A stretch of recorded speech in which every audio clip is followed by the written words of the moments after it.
Lakini pia kama tumekubaliana kwamba hii ni faini, mpeni kitendea kazi chake ili akatafute fedha. Huna haja ya kushikilia kitendea kazi na huko unasubiri faini.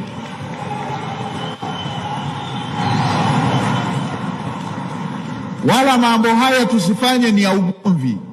Utaratibu ni kama kwenye mpira tulishaweka kwamba ukifanya kosa hili unapewa kadi. Ukipewa kadi wanapokeaga wakiwa wanatabasamu tu. Kama tumekubaliana kwamba hii ukifanya kosa hili una faini, wala tusiviziane.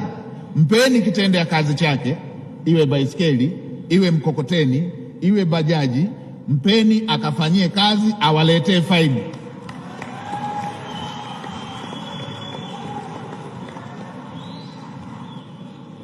Lazima tuheshimu ofisi za watu.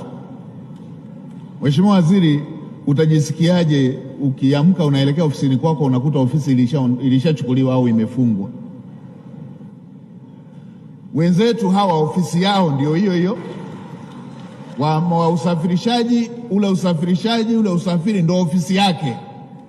Ukishikilia ofisi yake unasababisha watoto wake walale njaa.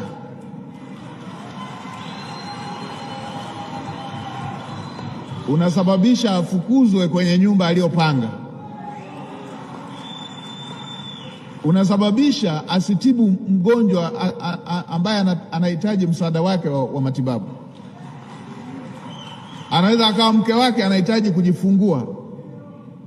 Unasababisha akose fedha hiyo. Kwa hiyo haya mambo yana mapana na marefu kuliko pale unapoona wewe pale unapofanya uamuzi.